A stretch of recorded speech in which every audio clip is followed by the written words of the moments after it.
It's not just about if to retire, but when to retire. The timing is important because you may or may not run out of money, but you're guaranteed to run out of time.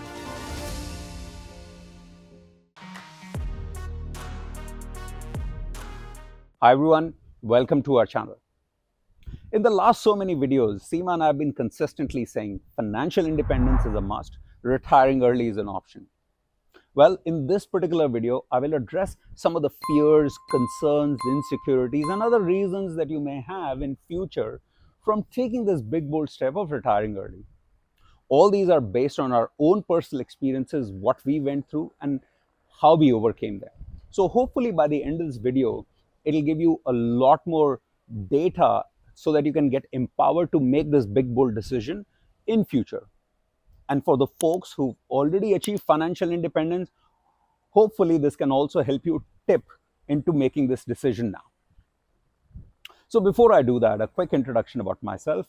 My name is Yogi, and my wife Seema and I, we both achieved financial independence, retired early, and now enjoying our early retirement lifestyle here in Hua Hin, Thailand, at a very good golf course and a nice golf day out here. Anyways, back to the topic. So the first obvious reason that or concern that you may have is, what if I run out of money? Now this is a very legitimate concern and reason. However, if you get into the details and go with the data, you can make sure that you minimize this concern or minimize this risk to even zero. Now, how can you do that? The first is with this withdrawal rate. Withdrawal rate is whatever is your expenses on an annual basis, be it your current expenses or your desired expenses. How much is that as a percentage of your net worth? So if your current or desired expenses is anywhere between 4 to 8% of your total net worth, and make sure that you exclude your house from that, or where you're living, from that net worth, and I'll come to that in a minute. And if it's within that 4 to 8% range, then you are in that what I could call the financial security stage. So by rule of thumb, you're entering into the financial independence in few years, and you're on path through that, and you're financially secure. And if your current or desired expenses is anywhere below 4% of your total net worth, then you're already into the financial independence stage. And congratulations for that. So even if you adjust your amount to inflation, and even if the market goes up or down, your mathematical risk of running out of money is low. I would not say zero, but it is low. The second is to make sure that you have an emergency fund. And this is another thing that I've spoken in quite a few of our videos, where I say that you should always have a minimum emergency fund of 6 months of your expenses. And by the time you retire, you should build it up to around 2 years of your expenses. Now, what this does is that it enables you to ride any storms which may happen from a market upswing, downswing, as well as any emergencies that you may get. So it minimizes the risk of that withdrawal rate that I just spoke about. The third is, if you've got a diversified set of funds, and it's not just diversification in terms of assets, but diversification in terms of risk, and diversification in terms of time, in terms of creating a short-term, mid-term, long-term bucket. Now, the fourth factor is a social factor, is that you need to manage your lifestyle, because lifestyle inflation is a bigger killer of the money than is regular inflation. And many people only think about regular inflation, and believe me, the cost of eggs or petrol or bread or even sofas or TVs or any appliances for that matter will have a marginal impact on your spending compared to an lifestyle inflation. So managing that is very important. And the last point is, it's not just about if to retire, but when to retire. The timing is important, because the sequence in which you get your returns on your investments can also have a big impact on how those investments will behave. Now, all these 5 points we've addressed in individual videos in details. I'll post the link of all these 5 videos in the description below so that if need be, you can get a more insight into each of these factors. But if you combine all these together, you really minimize your risk to zero for running out of money. Yes, there will always be a risk, but remember, you may or may not run out of money, but you're guaranteed to run out of time. So you have to make sure that you balance that risk. So that is the first one. The second is your house. Now, that is the reason that I mentioned in the first point that you need to exclude it from your total net worth. Because in the last 1 or 2 years, we've been interacting with quite a few folks from this channel, from our family, friends, etc. And when I ask them and I say, hey, it looks like that you're financially independent, why don't you take this big bold step or evaluate to retire early? And their general response is they say, hey, we can't afford to retire at the moment because we got a big mortgage payment. And when you look into the details, you realize that they are living in a house that is almost 60 to 70% of their total net worth. So imagine that that house is clutching your independence as well as your potential to retire in future. Yes, the place where we live is very emotional decision. So it's where we build our memories. But at the same time, you need to balance all those emotional factors with the factor that how is this holding you back or can it liberate you? Now, for Seema and I, this was one of the big success factors because we overcame those emotions. We decided to sell our house, and interestingly, not just sell our house, but give away many of the stuff that we were hoarding over the years. As a side note, wherever we used to go and travel, I had this habit of collecting a baseball cap, and Seema had this habit of collecting a coffee mug. And we ended up with something like 150 coffee mugs and 200 or 250 baseball or those caps. We were so attached that, hey, this is so priceless, we build it all over the world. But the day we gave all that away was very liberating because then we realized that how much they were holding us rather than we holding them. So make that decision wisely. By rule of thumb, as I mentioned in a couple of my other videos, the house where you're living in should not be more than 30% of your total net worth. If it is more than 30% of your total net worth, it is worth evaluating. The lower that it is part of your total net worth, the better. So this is the second reason.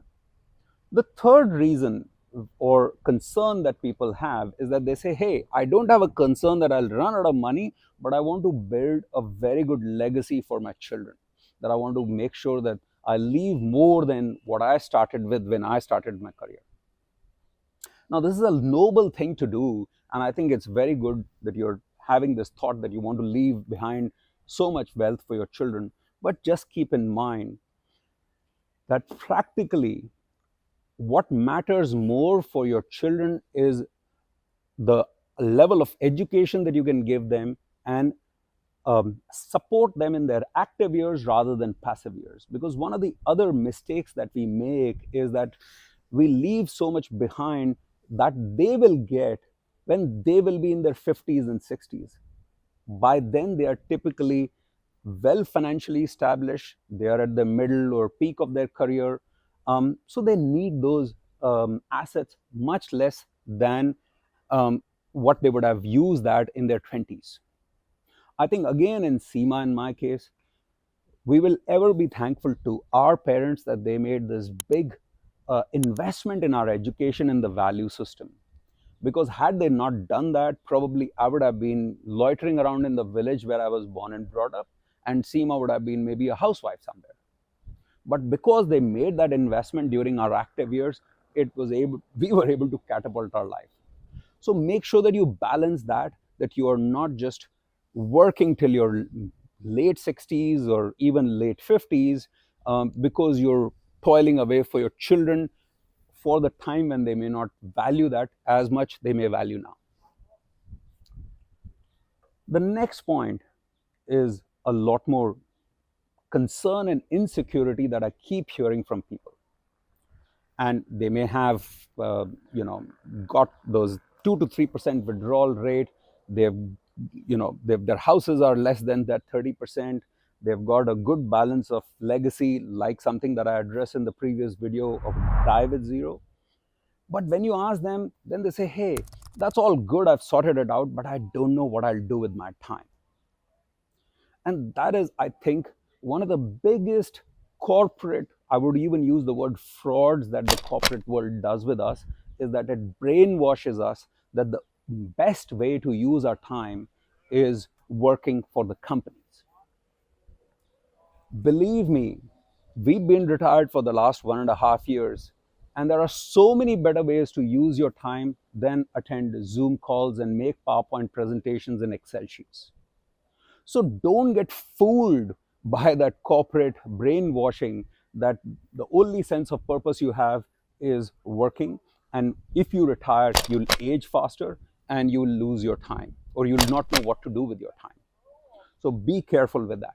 Now, how will all this manifest in real life? How will you start knowing that these are the signals that you're getting, that you are getting into this territory, that it's more fear and insecurity? The first one is when you start saying a lot more that, oh, I love my job and that's why I don't want to retire early. Now, if you're a wildlife photographer, congratulations and fantastic. I can completely understand that you love your job and it is something that you should continue doing.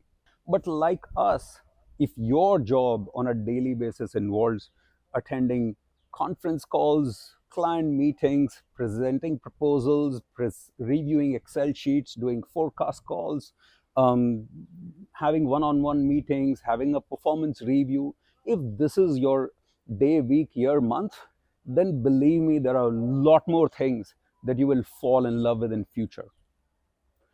Remember, when you were a student in school, you evolved into college life. From college life, you evolved into your working life.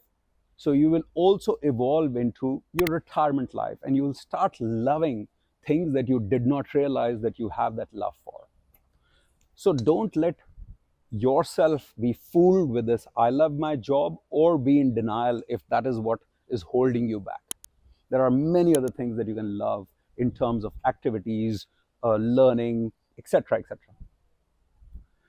The other thing that we also went through is what I call the one more year symptom. And that is that you say, hey, let me just work for one more year because these RSUs are vesting in this year. Oh, let me just work because I'm going to get another bonus. Those are golden handcuffs and they are very difficult to get rid of. Recently, and I'll post the link to that article also, there has been this whole debate about how these golden handcuffs are creating a very toxic work culture and a behavior where people are getting tired. So be careful of getting into that one more year syndrome.